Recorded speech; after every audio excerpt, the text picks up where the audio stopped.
ले भाई, वाह भाई वाह।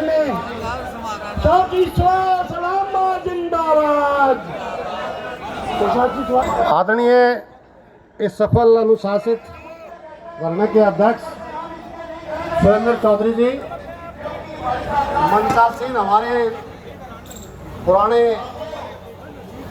एक्सपीरियंस साथी, अलग अलग का नाम लेंगे तो कहता नाम छूटेगा, और यहाँ उपस्थित तमाम अलग अलग स्टेट से आए पेंशनर साथियों, सबसे पहले मैं all India state government employees federation की ओर से आपका यहाँ दिल्ली पहुँचने पर हृदय की गहराइयों से स्वागत करता हूँ, आपका आभार प्रकट करता हूँ। अभी हम साथी एसपी सिंह यूपी के हमारे नेता हैं, ऑल इंडिया के बड़े नेता हैं, इनसे बातचीत कर रहे थे कि जिस अनुशासन में आप बैठे हैं, अगर कर्मचारियों का धरना होता तो बैठते नहीं। बहुत ही शानदार, प्रभावशाली। पड़ोस में देख लो, कुर्सी खाली है, दाएं बाएं घूम रहे हैं। लेकिन जब से हम आए हैं, आप बिल्कुल अनुशासित में रह करके अपना कार्यक्रम चला रहे हैं। अभी वो सीआईडी सिक्योरिटी वाले मिले, क्योंकि वो प्रोग्राम हमारे देखते थे, तो वो भी इस बात को कह रहे थे कि अब की बार जो आपका ये लोग हैं पेंशनर, सबसे ज्यादा अनुशासित हैं। उन्होंने भी इस बात को बोला। ताली बजाओ रहा है इसमें। इसलिए बगैर अनुशासन में रह करके कोई लड़ाई जीती नहीं जा सकती। और जहां तक इस धरने की बात है, आपको मालूम है, ये जो सत्ता में सरकार है, इसका एक नंबर का काम क्या है? हिंदू का, मुस्लिम का, सिख का, ईसाई का, एससी से बीसी का, पटेल, नॉन पटेल, जाट, नॉन जाट, ये सारा कुछ। लेकिन अब इस सरकार में पेंशनों को ही बांटने का जो षड्यंत्र रहता है, ये इसकी परिभाषा है। और जब ये अमेंडमेंट लेकर के आए, तो पूरे देश में पेंशनर फेडरेशन ने भी एम्प्लॉइज मिनिस्टर सेक्रेटरी से बातचीत हुई, तो उन्होंने क्या कहा? उन्होंने देखा कि पूरे देश में गुस्सा है, आक्रोश है, तो उन्होंने कहा कि नहीं, ऐसी बात नहीं है। जो पे रिवीजन होगा उसके अकॉर्डिंगली ही पेंशनर का भी पेंशन रिवाइज हम करेंगे। हमने कहा कि अगर सरकार की नीयत साफ है तो आप एक चिट्ठी जारी कर दीजिए कि जो पार्लियामेंट में बिल पास हुआ है, अमेंडमेंट हुई है, उसके बावजूद पेंशनर्स का जो रिवीजन है वो त्यों का त्यों जारी रहेगा।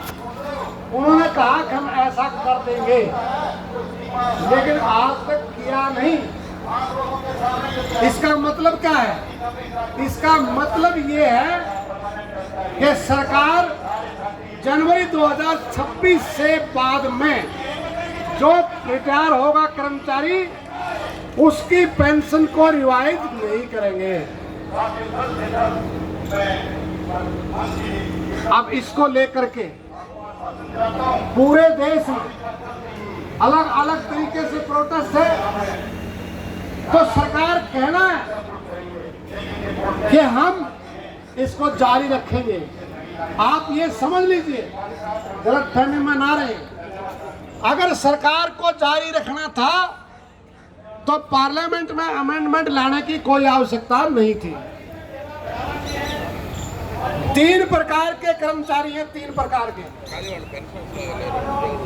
एक ओपीएस है, एक एनपीएस है, और अब एक यूपीएस आ गई है, और एक कॉन्ट्रैक्ट एम्प्लॉयज, जिसको कोई पेंशन मिलती ही नहीं, और एक पेंशनर है, आप हैं। अब ये सब की पेंशन को खत्म करना चाहते हैं। आप तो कह रहे हो कि पेंशन रिवाइज होनी चाहिए, मैं यहाँ बोल रहा हूँ, पार्लियामेंट बहुत नजदीक है और सारी एजेंसियां सुन रही है।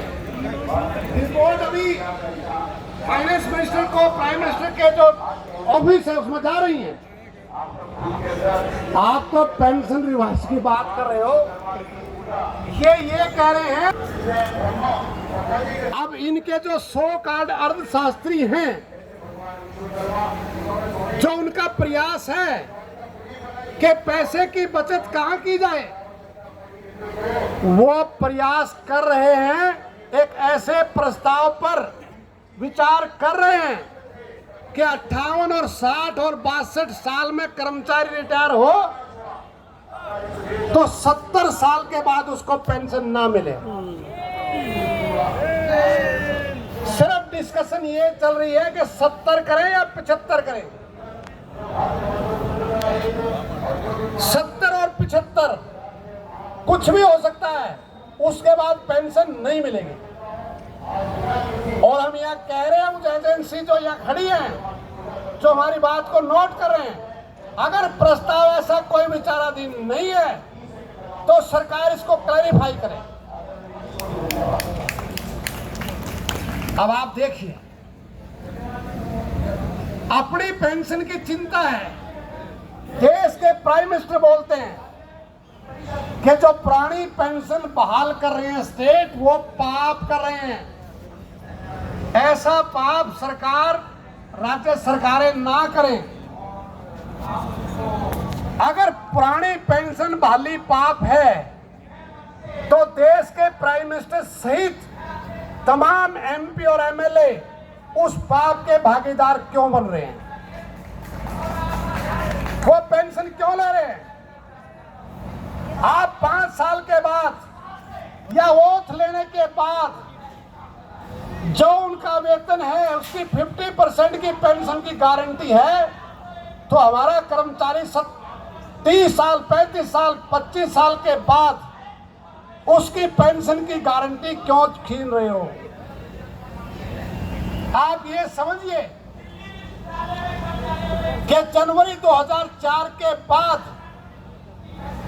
पुरानी पेंशन, परिभाषित पेंशन, डिफाइंड पेंशन स्कीम, उसको खत्म करके एनपीएस लेकर के आए थे। उस टाइम भी कुछ बोलते थे कि पेंशन खत्म नहीं हो सकती, हो गई। अब दबाव पड़ा पार्लियामेंट में, पूरे देश में, तो अब एक यूपीएस स्कीम लेकर के आगे, जो एनपीएस से भी खतरनाक है। तो इस पर एक बात मैं कहना चाहता हूं कि चाहे एनपीएस है चाहे यूपीएस है, ये हमारी मांग